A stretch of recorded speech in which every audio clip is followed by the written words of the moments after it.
नमो नमः संस्कृत मित्राणि। आज से हम लोग एक नया प्रकरण प्रारंभ कर रहे हैं, संधि प्रकरण। इसके पहले हमने संज्ञा प्रकरण को 3 वीडियो में पढ़ा था। अब आज से लघु सिद्धांत कौमुदी के अंतर्गत संधि प्रकरण प्रारंभ करेंगे। तो वीडियो प्रारंभ करने के पहले हम लोग माता सरस्वती की उपासना करेंगे, यानी उनकी वंदना करेंगे। तो हमारे साथ 2 छात्राएँ बैठी हुई हैं, ये भी संस्कृत पढ़ती हैं, सुनती हैं। तो आइए आप दोनों मंगलाचरण करिए। सरस्वती नमस्तुभ्यं वरदे कामरूपिणि विद्यारम्भं करिष्यामि सिद्धिर्भवतु मे सदा। धन्यवाद। माता सरस्वती से हम लोग प्रार्थना करते हैं, जो हम लोग पढ़ने जा रहे हैं या पढ़ रहे हैं, उसकी सिद्धि हमें प्राप्त हो। तो लघु सिद्धांत कौमुदी के अंतर्गत जब संधि प्रकरण प्रारंभ होता है तो देखो अच संधि, अच मतलब क्या होता है? स्वर। तो स्वर संधि प्रारंभ हो रही है। और जो पहला सूत्र है वो है इको यड़चि। ये यड़ संधि का विधायक सूत्र है। आपसे पूछा जा सकता है कि यड़ संधि का विधि सूत्र कौन सा है? तो विधि सूत्र यही है, इको यड़चि। ये यड़ विधायक सूत्र है। इकः स्थाने यड़ स्याद् अचि संहितायाम विषये सुधि उपास्यः इत स्थिते। इकः स्थाने यड़ स्याद् अचि संहितायाम विषय, यानी संधि के विषय में। तो संहिता का मतलब क्या होता है? संहिता का अर्थ ही संधि होता है। संहिता क्या है? एक संज्ञा है। संहिता क्या है? एक संज्ञा है। अभी हमने संज्ञा वो प्रकरण के अंतर्गत आपको एक सूत्र बताया था। कौन सा था? प्रहसन्निकर्षः संहिता। वर्णों के अत्यंत समीपता का नाम ही क्या है? संहिता है। तो संहिता के विषय में इक के स्थान पर यड़ हो। अब यहाँ इको यड़चि आप देख रहे हैं, यहाँ पर इको के ऊपर 6 लिखा हुआ है। इसका मतलब क्या है? इसमें षष्ठी विभक्ति है। और यड़ इसमें 1 लिखा हुआ है, यानी इसमें प्रथमा विभक्ति है। और अचि अचि अचि मतलब स्वर, इसमें जो है सप्तमी विभक्ति है। कोई आपसे पूछे कि इको यड़चि सूत्र में कुल कितने पद हैं, तो कितने पद हैं? 3 पद हैं, इकः, यड़ और अचि।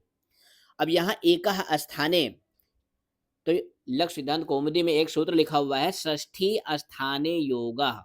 षष्ठी स्थाने योगा, यानी षष्ठी विभक्ति के द्वारा जिस पद को बताया जाता है वो अस्थानी होता है। क्या होता है? अस्थानी। संधि में अस्थानी और आदेश ये दोनों पारिभाषिक शब्द हैं।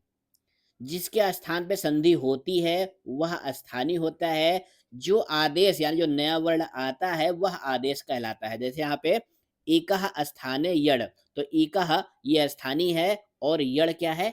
आदेश है। ये तो होगी सामान्य बात। अब संहिता जो है यानी संधि जो है कहाँ-कहाँ नित्य होती है, इसके लिए एक कारिका यहाँ पे देखो लिखी हुई है, वैसे आप लोग जानते भी होंगे। तो क्या लिखी हुई है?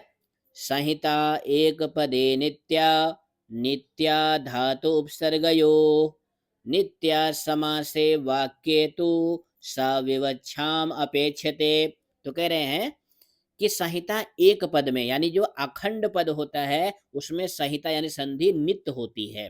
धातु और उपसर्ग के योग में संहिता नित्य होती है। समास में भी संहिता क्या होती है? नित्य होती है। तो 3 जगह संहिता यानी संधि नित्य होती है। कहाँ-कहाँ? अखंड पद में, धातु और उपसर्ग के योग में और समास में। पर वाक्य में ये वक्ता या लेखक की अपेक्षा रखती है कि वक्ता या लेखक संधि करे या ना करे। जैसे आप हरि शब्द का चतुर्थी विभक्ति एक वचन का रूप लिखते हैं, तो वहाँ पे घी संज्ञा होने के कारण हरे हो जाता है और उसके बाद चतुर्थी का जो गे है वो ए हो जाता है। तो यहाँ हरे प्लस ए, ये आप जो है अयादि संधि में पढ़ते भी हैं तो रूप क्या बनता है? हरये। अब ये किसका उदाहरण है? ये अखंड पद का उदाहरण है। यहाँ पे हमको हरये चतुर्थी विभक्ति एक वचन का पद बनाना था, इसलिए संधि नित्य है।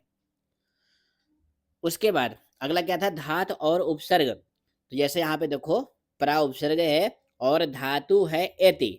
एति माने क्या होता है? जाता है। तो यहाँ पे संहिता यानी संधि नित्य करनी पड़ेगी और आपका पद बनेगा प्रेति। क्या बनेगा? प्रेति। इस तरह से। और जो ये सुधी प्लस उपास्य दिया गया है, यहाँ पे देखो सुधी प्लस उपास्य दिया गया है, ये समास का उदाहरण है। ये किसका उदाहरण है? समास का उदाहरण है। आपसे पूछा जा सकता है कि सुधी प्लस उपास्य या शुद्ध्यो उपास्य ये किसका उदाहरण है संधि के प्रकरण में? ये समास का उदाहरण है। किसका उदाहरण है? समास का। इसका विग्रह हो जाएगा सुधीभिः उपास्यः, विद्वानों के द्वारा उपास्य यानी उपासना करने के योग्य। अब इक के स्थान पर यड़ होता है, पहले सूत्र ने बता दिया। संहितायाम विषय संधि के विषय में।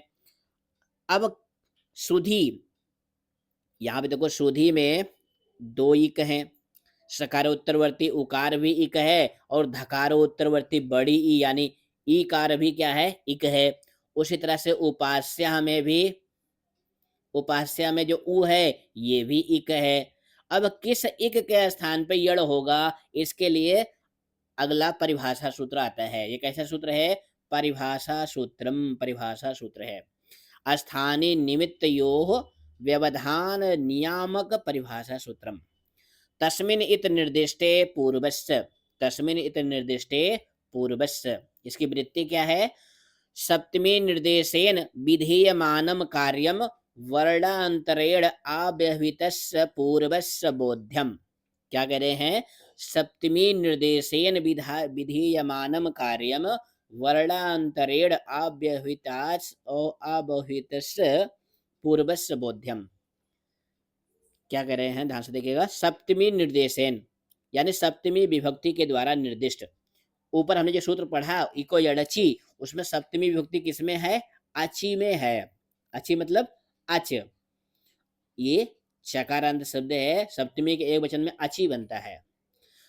तो क्या कह रहे हैं? सप्तमी निर्देशेन, सप्तमी विभक्ति के द्वारा निर्दिष्ट विधीयमानम कार्यम, जो विधीयमान कार्य है, वर्णांतरेण अव्यवहितस्य पूर्वस्य, यानी सप्तमी विभक्ति के द्वारा जो निर्दिष्ट पद है, उसके द्वारा जो निर्दिष्ट पद है उसके पूर्व वाले पद पर संधि होगी, यानी उसके पूर्व वाले पद के स्थान पे समझना चाहिए। अब यहाँ पे देखो जो उदाहरण है आपका सुधी प्लस उपास्य, यहाँ पे लिख देते हैं सुधी प्लस उपास्य। तो यहाँ पर देखिए क्या है कि सप्तमी विभक्ति के द्वारा किसका बोध हो रहा है? इस उ का बोध हो रहा है। तो संधि कहाँ होगी? इसके अव्यवहित जो वर्ण है, तो कौन सा है? धकारो उत्तरवर्ती ई। अब इससे इस सूत्र ने क्या बताया? जो संधि होगी वो धकारो उत्तरवर्ती ई के स्थान पे होगी, यानी यही इक जो है यड़ में बदलेगा। यह सूत्र बस इतना ही कहता है। इसके बाद अगला सूत्र आता है। अब यहाँ पे देखो धकारो, ये तो निश्चित हो गया संधि कहाँ होगी?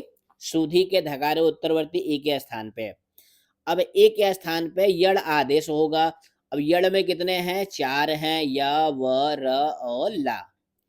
अब ई के स्थान पे कौन इनमें से कौन सा होगा, इसके लिए ये भी परिभाषा सूत्र आता है। ये क्या करता है? स्थान सदृश आदेशत्व नियामक परिभाषा सूत्रम। स्थानीय अंतरतमः।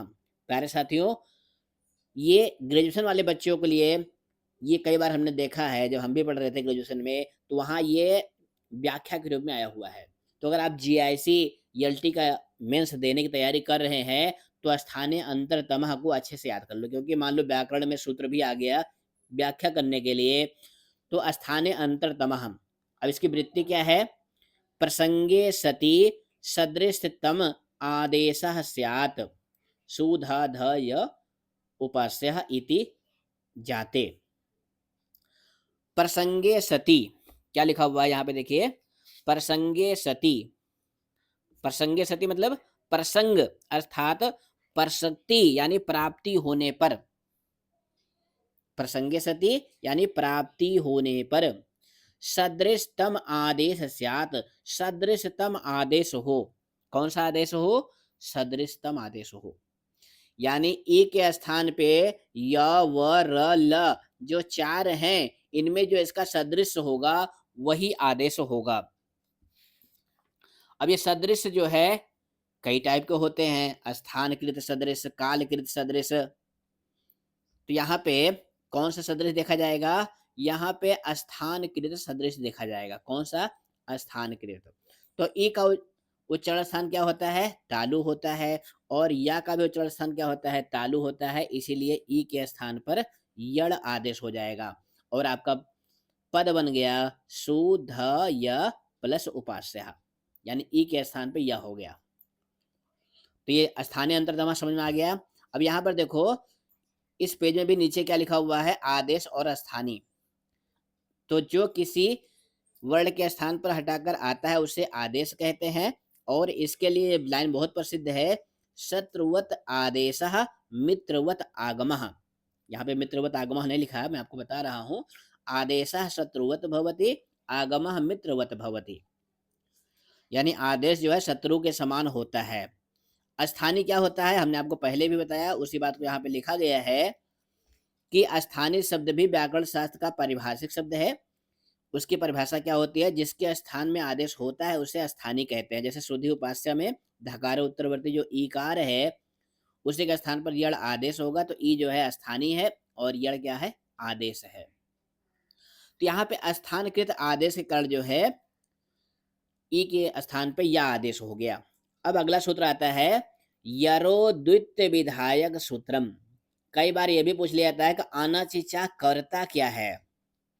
अनचिचा क्या करता है? तो ज्यादातर बच्चों को पता होता है कि द्वित्व करता है, लेकिन किसका द्वित्व करता है? यहाँ पे देखो सूत्र के ऊपर ही लिखा हुआ है यरो द्वित्व विधायक सूत्रम, यानी यर प्रत्याहार के जितने वर्ण हैं उनको द्वित्व करता है। प्यारे साथियों ध्यान देना, अब यड़ प्रत्याहार में कितने वर्ण होते हैं? तो आप जानते हैं हयवरट के या से लेकर के और सस्सर के रा तक, यानी हा को छोड़कर, हा इस व्यंजन को छोड़कर संपूर्ण व्यंजन जो है यर प्रत्याहार में आ जाते हैं। अब आपको रटने की जरूरत नहीं है कि यर प्रत्याहार में कितने वर्ण आएंगे। हा को छोड़कर सारे व्यंजन, हा को छोड़कर सारे व्यंजन, कितना आसान है। तो ये क्या कहता है? अनचिचा अचह परस्य यरो द्वय वा अस्तो ना तु अचि इत धकारस्य द्वित्वम्। वृत्ति ध्यान से देखिएगा। अचह परस्य यरो द्वे वा अस्तो ना तु अचि। अचह परस्य यानी स्वर के बाद यरो, यानी जो यर प्रत्याहार का वर्ण है यरह, यर का द्वे, द्वे अस्तः, ये जो अस्तो लिखा हुआ है ये अस्ता है। अस्थि अस्ता संति आप धातु रूप पढ़ते हो तो अस्ता को विसर्ग को ओ हो गया है। किस सूत्र से? हसिचा सूत्र से। तो द्वे अस्ता, यर को दोए यानी दो हो जाता है। और यहाँ पे देखो वा भी लिखा हुआ है। इसका मतलब क्या है? वा माने होता है अथवा, ये अव्यय पद है व, इसका अर्थ होता है अथवा, यानी द्वित्व होता भी है और नहीं भी होता है, यानी ये द्वित्व विकल्प से होता है। तो अनचिचा क्या कहता है कि अच के बाद जो यर प्रत्याहार का वर्ण है, अगर उसके बाद में अच यानी स्वर नहीं है तो उसको जो है द्वित्व होता है विकल्प से, बस इतना कहता है। तो द्वित्व हो करके क्या हो जाएगा? जो धा है उसका हो जाएगा द्वित्व हो जाएगा। तो कैसे बनेगा? ध्यान से देखिएगा। सु ध ध य प्लस उपास्य। अब यहाँ पे द्वित्व क्यों हो गया? क्योंकि धा के बाद में या था जो कि स्वर नहीं है, इसलिए धा को द्वित्व हो गया। उसके बाद अगला सूत्र आता है झलाम जस झसी। ये जसत्व संधि का विधि सूत्र है। झलाम जस विधायक सूत्रम, झलाम जस झसी। अब यहाँ देखो वृत्ति में क्या लिखा हुआ है? अस्पष्टम। अब ये अस्पष्टम क्यों लिखा गया है ये भी महत्वपूर्ण है। तो अस्पष्टम इसलिए लिखा हुआ है कि सूत्र में व्याख्या करने के लिए सारे पद मौजूद हैं, इसमें किसी भी सूत्र से हमें नया पद अनुवृत्ति करके नहीं लाना है। सूत्र क्या कह रहा है? झलाम जस झसी। झलाम झल के स्थान पे जस हो, झसी परे होने पर। झल के स्थान पे जस हो, झस परे होने पर। यहाँ पे देखिए ये धा है, धा है, धा के बाद क्या है? फिर से धा है। तो ये धा क्या है? झल है। दूसरा धा क्या है? झस है। तो पहले धा के स्थान पर ध्यान दीजिएगा, मैं कलर चेंज करता हूँ तभी आपको समझ में आएगा। कलर चेंज करता हूँ, हाँ ठीक है। ये जो धा है, ये क्या है? झल है। और जो बाद वाला धा है, ये झस है। तो ये पहला वाला धा है, इसके स्थान पे जस। अब जस होगा तो यहाँ पे भी स्थानीय अंतर तमा से दा होगा, क्योंकि ये इसके परिवार का है। तो धा के स्थान पे दा हो जाएगा। अब कोई विद्यार्थी के सर जी बाद वाले धा को जो है जस क्यों नहीं हुआ? तो क्यों नहीं हुआ? क्योंकि जो यहाँ पे या है, ये झस प्रत्याहार के अंतर्गत नहीं आता है। झस जो है झभें, यहीं पर जो है झस प्रत्याहार कहाँ शुरू होता है? झभें से लेकर के और जब गड़दस तक। और जो या है वो हाइब्रिड में है, तो ये या जो है झस नहीं है, इसलिए बाद वाले धा को जस नहीं होता है, पहले वाले धा के स्थान पे ही होता है। तो अब क्या पद बन गया? ध्यान दीजिए, दिखेगा सु ध ध य प्लस उपास्या, ये पद बन गया। सु द ध य उपास्या। अब यहाँ पे जो अगला सूत्र आता है वो क्या करता है? लोप करता है। किसका लोप करता है? तो कह रहे हैं संयुक्त अक्षर अंत लोप विधायकम सूत्रम। संयोगान्तस्य लोपः, संयोगान्तस्य लोपः, संयोगान्तम यत् पदम तस्य लोपः स्यात्। यहाँ पे वृत्ति में जो टाइप हुआ है ये गलत है, हमने भैमी व्याख्या में देखा है। इसके स्थान पे क्या आएगा? इसके स्थान पे आएगा तस्य लोपः। तद अंतस्य लिखा हुआ है, इसका ये अर्थ नहीं होगा संयोगान्तस्य लोपः का, इसका अर्थ होता है तस्य। संयोगान्तम यत् पदम तस्य लोपः स्यात्। संयोग है अंत में जिसके उस पूरे पद का लोप हो। तो यहाँ ध्यान देना संयोग कहाँ है? ये हरा कलर कम दिख रहा है, मैं फिर से बैगनी करता हूँ। हाँ देखिए संयोग कहाँ है, ध्यान से देखिएगा। सु द ध य प्लस उपास्यः। अब यहाँ देखो संयोग कहाँ है? संयोग इन्हीं तीन वर्डों में है। संयोग क्या होता है? हमने आपको संज्ञा प्रकरण में पढ़ाया हुआ है। हलो अनंतरः संयोगः। व्यंजन यानी स्वर रहित व्यंजन जो है संयोग कहलाते हैं। तो यहाँ पे द ध या ये इन तीनों में संयोग है, यानी इनके मध्य में कोई स्वर नहीं है, इसलिए पूरे सु ध ध य इतने पूरे वर्ण समुदाय का लोप प्राप्त हुआ संयोगांत से लोपः से। फिर अगला सूत्र आता है, ये भी कैसा सूत्र है? ये नियामक परिभाषा सूत्र है। ये क्या कहता है? अलो अंतस्य, अलो अंतस्य षष्ठी निर्दिष्टो अंत आदेश स्यात्। षष्ठी निर्दिष्टो अंत्यादेशा स्यात्, यानी षष्ठी पद के द्वारा जिस लोप का निर्देश हुआ है वह अंतिम वर्ण के स्थान पे हो। जैसे अभी संयोगांतस्य लोपः में क्या लिखा हुआ था? संयोगांतस्य, संयोगांतस्य लोपः। तो यहाँ पे षष्ठी विभक्ति किस पद में है? षष्ठी विभक्ति है संयोगांतस्य में। यानी जो संयोगांतस्य यानी जो संयोग पद है उसके अंतिम वर्ण का लोप हो, ये कहता है ये वाला सूत्र अलो अंतस्य। यानी अलो अंतस्य क्या कहता है? षष्ठी निर्दिष्टो अंत्यादेशा स्यात्। अब यहाँ पे इत या लोपे प्राप्ते। अब यहाँ पे किसका लोप प्राप्त हुआ? जो अंत में या वर्ण था उसी का लोप प्राप्त हुआ। फिर वार्तिक आया, यणः प्रतिषेधो वाच्यः, यणः प्रतिषेधो वाच्यः, यानी यण का लोप नहीं होता है, यण का लोप नहीं होता है। अब यहाँ जो या है वो क्या है? यण प्रत्याहार का है, तो उसका लोप जो है नहीं होगा। संयोग संयुगांत पद के अंतिम वर्ण अगर यण है तो उसका लोप नहीं होता, ये वार्तिक कहता है। तो अब लोप नहीं होगा तो आपका क्या पद बनकर तैयार हो गया? शुद्ध्युपास्यः, ये पद बनकर तैयार हो गया। अगर द्वित्व नहीं होगा तो झलाम जस झस भी नहीं लगेगा और ये वाला पद बनेगा। द्वित्व होने पर ये बनेगा, द्वित्व नहीं होने पर ये बनेगा। इसी तरह से मध्वरी, इसका विच्छेद क्या होगा? ध्यान से देखिएगा, मधु, मधु प्लस अरि। अब यहाँ पे भी अगर द्वित्व होगा तो ये मध्वर वाला बनेगा, मध्यध्वरि, और अगर द्वित्व नहीं होगा तो मध्वरि बनेगा। इसी तरह से धात्र अंशः के भी दो दो रूप बनेंगे। अब धात्र अंशः, इसका विच्छेद क्या होता है मैं वो आपको लिख के दिखा देता हूँ। धात्री प्लस अंशः, तो री के स्थान पे र का आदेश होगा, री के स्थान पे र का आदेश होगा। फिर उसके बाद जो ता है, ता को द्वित्व हो जाएगा तो धात्र अंशः ये वाला पद बनेगा, द्वित्व नहीं होगा तो ये वाला पद बनेगा। लाकृति, ली प्लस आकृति, ली प्लस आकृति। अब कोई बच्चा कहे सर जी यहाँ पे द्वित्व क्यों नहीं हो रहा है, लाकृति का एक ही रूप बना है।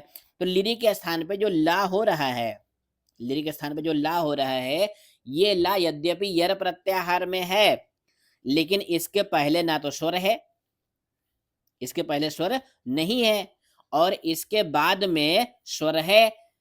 और द्वित्व करने के लिए हमें क्या चाहिए कि उस यर प्रत्याहार के वर्ड के पहले भी स्वर होना चाहिए और उसके बाद में स्वर नहीं होना चाहिए।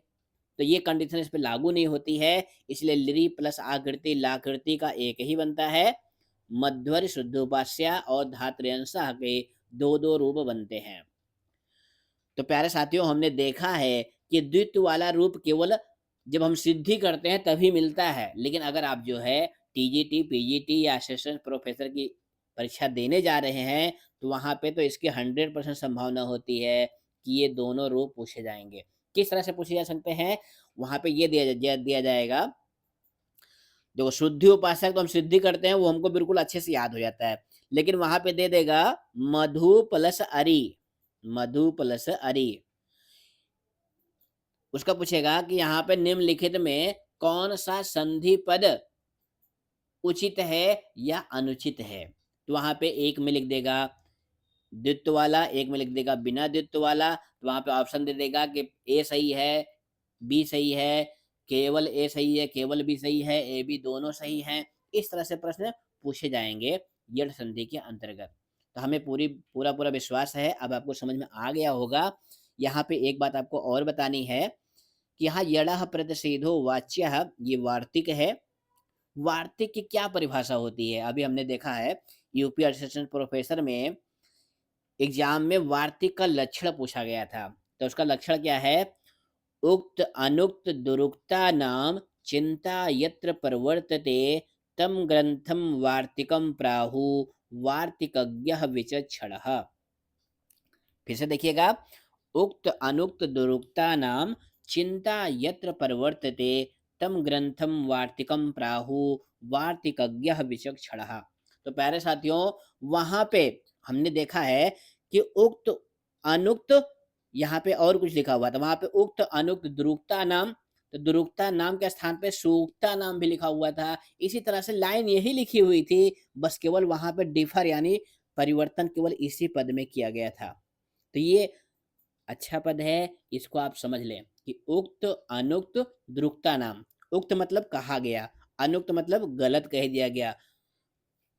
उक्त अनुक्त, अनुक्त मतलब ना कहा गया, और दुरुक्त मतलब गलत कह दिया गया, यानी त्रुटिपूर्ण कथन। यानी उक्त अनुक्त तथा दुरुक्त अर्थात त्रुटिपूर्ण कथन पर जहां विचार किया जाता है उसे वार्तिक कहते हैं। उसे क्या कहते हैं? वार्तिक कहते हैं। तो इस तरह से आपकी यण संधि जो है पूर्ण हो गई, यण संधि जो है पूर्ण हो गई। इसके और भी उदाहरण हैं जो आपको पता होने चाहिए। जैसे यहाँ पे देखो, यदि प्लस अपि, यद्यपि, दधि प्लस आनय, दध्यानय, दधि प्लस आनय, दध्यानय यानी दही लाओ। वार्य प्लस अस्ति, वार्य अस्ति। अब देखो ये वार्य अस्ति अगर आ जाए तो बहुत लोग कंफ्यूज हो जाएंगे कि इसका विच्छेद क्या होगा। वार्य अस्ति, तो इसका विच्छेद क्या होगा? वार्य प्लस अस्ति। वार्य माने क्या होता है? पानी, और अस्ति माने है, यानी जल है। प्रति प्लस एकम प्रत्येकम, ये तो बहुत प्रसिद्ध उदाहरण है, सबको पता होता है। गौरी प्लस आयाति, ये थोड़ा सा कठिन है। गौरी प्लस आयाति तो क्या बन जाएगा? गौरियायाति, गौरी आती है। शशि प्लस उदियाय, उदियाय मतलब निकला हुआ है। तो यहाँ पे हो जाएगा शस्यु उदयाय। ये भी थोड़ा हमें कठिन लगा, इसलिए हम सोचे आपको बता दें कि शशि प्लस उदयाय बराबर क्या हो जाएगा, शस्यु उदयाय चंद्रमा निकला। अभि प्लस उदयः, ये टेट के एग्जाम में बहुत पूछा जाता है, अभ्युदयः। बधू प्लस अलंकारः, बध्वलंकारः। पितृ प्लस अनुमति, पितृनुमति, पिता की स्वीकृति। मातृ प्लस आज्ञा, मात्राज्ञा। ये छोटे बच्चों के एग्जाम में बहुत पूछे जाते हैं, मात्राज्ञा। भ्रातृ प्लस उक्तम, ये थोड़ा सा कठिन है, तो क्या बन जाएगा, भ्रातृ उक्तम, यानी जो भ्रातृ का री है, ध्यान से देखना, भ्रातृ, तो भ्रातृ में क्या है, री है, और उसके बाद क्या है, उक्तम। तो यहाँ पे जब संधि होगी तो जो री है वो रा में बदल जाएगी, तो जो ता है और त्रा में बदल जाएगा, तो भ्रातृ हो जाएगा, और ऊ उसमें लग जाएगा, तो भ्रातृ उक्तम, इस तरह से पद बन जाएगा, भ्रातृ उक्तम। तो इस तरह से हमारा जो है यण संधि का प्रकरण जो है पूरा हो गया। अब इसके बाद जो है अगली संधि प्रारंभ हो रही है, आयादी संधि। प्यारे साथियों, जैसे कुछ एग्जाम में, टेट वगैरह एग्जाम में संधि कौन सी है, कैसे पहचाने, तो इसके लिए क्या है कि जिस संधि में जो आदेश होता है वही उसका नाम होता है। जैसा अभी हमने यड़ संधि पढ़ी, तो इसमें या व र ल ये आदेश हो रहे थे, इसीलिए संधि का क्या नाम था, यड़ संधि। क्या नाम था, यड़ संधि। अब अगली संधि है आयादी संधि। अब इसका नाम आयाद क्यों पढ़ा, आयादी संधि इसका नाम ये क्यों रखा गया, तो इसमें कह रहे हैं कि इसमें आय आदि आदेश होते हैं। आय प्लस आदि, आय प्लस आदि बराबर क्या बनता है, आयादी। आय आदि आदेश होते हैं, इसलिए संधि का नाम है आयादी संधि। आइए सूत्र देखते हैं। आय आदि आदेश विधायक सूत्रम, यानी ये आयाद संधि का विधि सूत्र है। एचो अयवा यावह, एचो अयवा यावह, एचः कर्माद अय अव आय आव, एते स्यु अचि, एते स्यु अचि। अब यहाँ देखो स्युरचि लिखा हुआ है, क्या लिखा हुआ है, स्युरचि। अब जिस बच्चे को संधि के समझ नहीं है वो कहेगा स्युरचि लिखा हुआ है, लेकिन ये स्युरचि नहीं है, ये है स्यु विसर्ग है, उसके बाद है अचि। हम आपको सूत्र के एक एक पद को अच्छे से समझाएंगे, जिससे आपको अच्छे समझ में आ जाए। ये स्यु है। अब ये स्यु कहाँ का रूप है, ये अस धातु का विहलिंग लकार का प्रथम पुरुष का बहुवचन का रूप है। क्या बनता है, स्यात स्याताम स्यु, स्यात स्याताम स्यु, अस धातु का विहलिंग लकार में रूप बनता है। तो आप देख रहे हैं स्यात का भी प्रयोग कई जगह मिला हुआ है, और स्यु का प्रयोग। तो एचः कर्माद अय अव आय आव, एते स्यु अचि, यानी एच। अब एच में कौन कौन से आते हैं, ए ओच और एओंग आय ओच, यानी ए ओ आय आओ। ये चार वर्ण हैं जो एच प्रत्याहार के अंतर्गत आते हैं। इनके स्थान पे कौन करें, कर्माद, कर्म से क्या हो, आय आदेश हो, आव आदेश हो, आय आदेश हो, और आव आदेश हो। कैसे हो, कर्म से। इसीलिए यहाँ पे देखो अगला सूत्र आया हुआ है, यथा संख्यम अनुदेशः समानाम, यथा संख्या अनुदेशः समानाम, यानी अगर स्थानीय और आदेश की संख्या समान हो तो जो आदेश हो वो यथा संख्य यानी क्रम से होता है। कैसे होता है, क्रम से होता है। समान नाम का क्या अर्थ है, समान संख्या वालों का, क्योंकि कई बार पूछा गया है कि समान नाम का क्या अर्थ होता है, तो समान नाम का अर्थ होता है सम संबंधी विधिर, यहाँ भी ये धीर लिखा हुआ है, ये विधिर है, विधिर यथा संख्यम स्यात्। सम संबंधी यानी अगर आदेश और स्थानिक संख्या समान है तो जो आदेश हो वो क्रम से हो, यानी यथासंख्य मतलब क्रम से हो। तो क्रम का मतलब क्या है, अभी जो हमने आपको लिख के बताया कि आय किसके स्थान पे होगा, ए के स्थान पे होगा, औ किसके स्थान पे होगा, ओ के स्थान पे होगा, आय किसके स्थान पे होगा, आए के स्थान पे, किसके स्थान पे होगा? ध्यान देना, आए के स्थान पे होगा और आओ किसके स्थान पे होगा? आओ के स्थान पे होगा। वैसे ये आसान संधि होती है, लगभग-लगभग सभी बच्चे कर लेते हैं। अब यहाँ पे देखो उदाहरण क्या-क्या लिखा हुआ है? हरये, बिसड़वे, नायकः, पावकः। अब इसका विच्छेद करते हैं। तो देखो यहाँ पे क्या लिखा हुआ है? हरये। अब ये हरय पद कैसे बना हुआ है? ये हरि शब्द का चतुर्थी विभक्ति एकवचन का रूप है। इसीलिए देखो इसकी हिंदी क्या लिखी हुई है? हरि के लिए। हरे प्लस ए। इस दशा में रेफोत्तरवर्ती जो एकार है उसके स्थान पर अच परे होने के कारण, क्योंकि देखो सूत्र में क्या लिखा हुआ था? एचो अयवा यावह, और उसकी वृत्ति में लिखा हुआ था एचः कर्माद अय अव आय आव आदेश एते स्यु अचि, यानी इनके पास अगर स्वर होगा तभी होगा, व्यंजन होगा तो नहीं होगा। तो यहाँ पे देखो क्या लिखा हुआ है? यहाँ पे लिखा हुआ है हरि, हरे प्लस ए। तो यो ये रकारोत्तरवर्ती ए है, इसके स्थान पे क्या हो जाएगा? आय हो जाएगा। और यथा संख्यम अनुदेशा, इन दोनों सूत्र लग जाएंगे, एचो एवा यथा संख्यम अनुदेशा समानाम, और आपका पद बन जाएगा हरये। तो बिल्कुल छोटी सी सिद्धि है हरये की, बस 2 ही 3 लाइन में पूरी हो जाती है। उसके बाद अगला उदाहरण क्या दिया गया है? बिसड़वे। अब ये बिसड़वे कैसे बना है? ये भी बिसड़ू जो उकारांत शब्द है उसका चतुर्थी विभक्ति एक वचन का रूप है, इसलिए इसकी हिंदी क्या लिखी हुई है? बिसड़ू के लिए। बिसड़ोह प्लस ए। अब ये बिसड़ोह कैसे बना हुआ है? इसके लिए आप ध्यान देंगे कि बिसड़ू शब्द जो है ये उकारांत है, पुल्लिंग है, इसलिए इसकी घी संज्ञा होती है। तो चतुर्थी में घी संज्ञा के कारण जो है बिसड़ो हो जाता है। जब आप रूप सिद्धि पढ़ेंगे तो वहां पे पता चलेगा कि घी संज्ञा होने के कारण जो है बिसड़ो को बिसड़ो हो जाता है। और जो गे है चतुर्थी में शुभ प्रत्यय कौन सा लगता है? गे, और गे का ए ही जुड़ता है। तो बिसड़ो प्लस ए, तो आपका बिसड़वे पद बन जाता है। अगला है नायकः। नायकः, तो नय प्लस आकः। नायकः माने क्या होता है? नेता या ले जाने वाला, लीडर यानी नायक।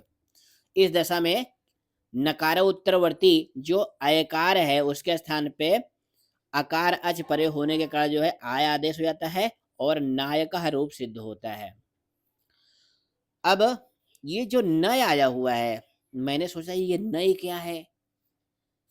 भाई नय प्लस आकाह प्रायः हम लोग पढ़ लेते हैं, लेकिन ये नय आया कहाँ से? ये अकाह क्या है? ये भी समझो, क्योंकि आप अल्पज्ञ गुरुजी से पढ़ रहे हैं, तो अल्पज्ञ गुरुजी जितना जानते हैं उतना आपको बताएंगे। तो नय ये नी धातु है, मूल धातु क्या है? नी। नी धातु में जब कौन सी प्रत्यय लगती है? ड़वुल प्रत्यय। ड़वुल प्रत्यय लगती है, आप जानते हैं नी धातु ड़वुल प्रत्यय। तो नी को जो है वृद्धि होकर के नय आदेश हो जाता है, नय, और ड़वुल को अक आदेश होता है, तो ये अकह बन जाता है। तो ये आपका अयादि संधि का उदाहरण पूरा हो गया। नी प्लस ड़वुल बराबर नय प्लस अकह बराबर बनता है नायकः, और नायकः का शाब्दिक अर्थ हो जाता है नायक यानी ले जाने वाला। अगला उदाहरण क्या है? पावकः। पौ प्लस अकः पावकः, और इसका क्या अर्थ होता है? पवित्र करने वाला अर्थात अग्नि। अब ये पावकः कैसे बना हुआ है ये भी हम आपको बताना चाहते हैं।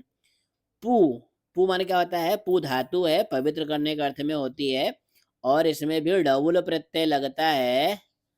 तो जो पू है उसको वृद्धि हो जाती है तो वो पौ बन जाता है, और डबुल के स्थान पे अक यानी अकह हो जाता है। तो पौ प्लस अकह, और क्या बन गया? पावकः।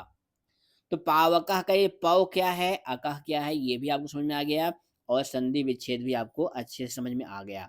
इसके बाद देखो यहाँ पे ढेर सारे एग्जाम्पल हैं। वैसे हमारी वीडियो 34 मिनट की हो गई है, लेकिन इस अयादि संधियों को पढ़ के हम लोग पूरी करेंगे। से प्लस अनम, तो क्या बन जाएगा? शयनम। अब से क्या है? ये सी धातु का रूप है। सी, सेते, सयाते, सेरते, आप जो है सोने वाले सी धातु होती है ना, उसी का रूप है। और जो अनम है ये क्या है? ये ल्यूट है, ये क्या है, लुट प्रत्यय, लुट को जो अन होता है और यहाँ पे ऋत है यानी ऋड़ा है, इसलिए इसका जो है गुण हो जाता है। तो से प्लस अनम शयनम, ने प्लस अनम नयनम, चे प्लस अनम चयनम यानी संग्रह करना, से प्लस आनह, ये थोड़ा सा महत्वपूर्ण पद है, शयानह, क्योंकि अगर ये आ गया थोड़ा सा बच्चों को कठिन लगेगा, शयानह कैसे बनेगा। तो से प्लस आनह, ध्यान देना, से प्लस आनह ये बीबीआईपी है यानी कठिन है थोड़ा सा। से प्लस आनह, अब ये आनह किस प्रत्यय का रूप है, ये सानच प्रत्यय का रूप है, किस प्रत्यय का, सानच। तो और ये से है, या सी धातु का रूप है, तो से प्लस आनह शयानह बनता है, इसलिए इसका क्या अर्थ लिखा हुआ है, सोता हुआ। से प्लस ईतः सईतः, अब ये सईतः जो है ये कित प्रत्यय का रूप है, कित प्रत्यांत है, सोया हुआ इसका अर्थ होता है। गय प्लस अनह गायनः, गय प्लस अनह गायनः गाने वाला। पो प्लस अनह पवनः, इसका अर्थ क्या होता है, हवा। पो प्लस अनह पवनः। भौ प्लस अनम भवनम। अब यहाँ पे देखो, यहाँ पे उन्होंने भाव लिख दिया, ये गलत है क्योंकि यहाँ पे अव आदेश किया है तो ये भो हो जाएगा, भाव नहीं होगा, भो प्लस अनम भवनम बनेगा। लो प्लस अड़ह लवड़ह यानी नमक। पो प्लस इत्रम, ये भी थोड़ा सा कठिन है, अच्छा है, पो प्लस इत्रम पवित्रम बन जाएगा। भाव प्लस अकह भावुकः यानी सहृदय।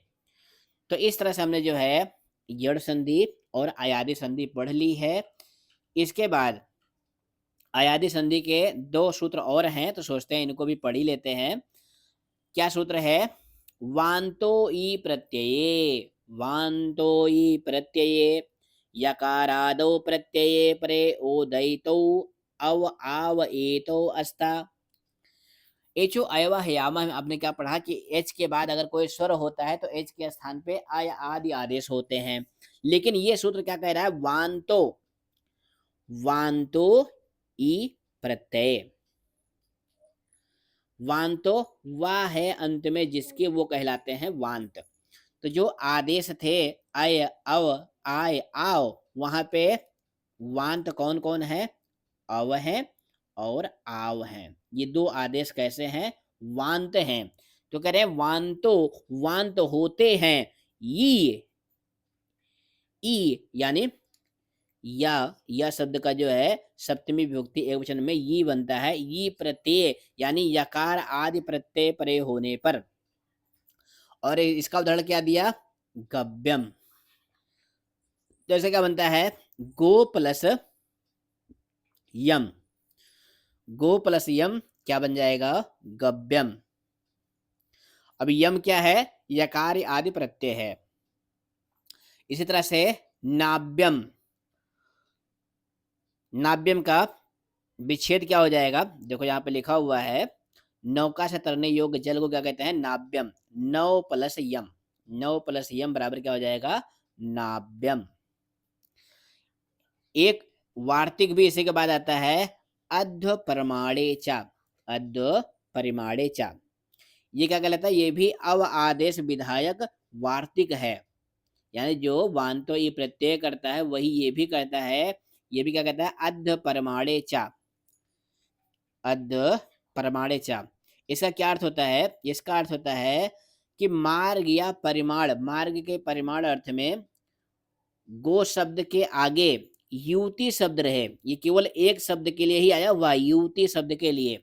अगर इसका अर्थ रहेगा मार्ग का परिमाण, तब ओकार के स्थान पर अव आदेश हो बन जाएगा और बन जाएगा आपका पद गव्युति ही, गो प्लस युति ही गव्युति ही, गो प्लस युति ही गव्युति ही। अब आप मान लो आता है पेपर में कि गव्युति, गो प्लस युति गव्युति, ये इसका सूत्र कौन सा है, तो इसका सूत्र क्या है, अध्व परिमाणे चा है, इसका सूत्र क्या है, अध्व परिमाणे चा है। गव्यम और नाभ्यम, इनका सूत्र कौन सा है, इनका सूत्र है वांतो ई प्रत्यय, और एचो यावह एवह यावह के जो उदाहरण हैं वो आगे हैं।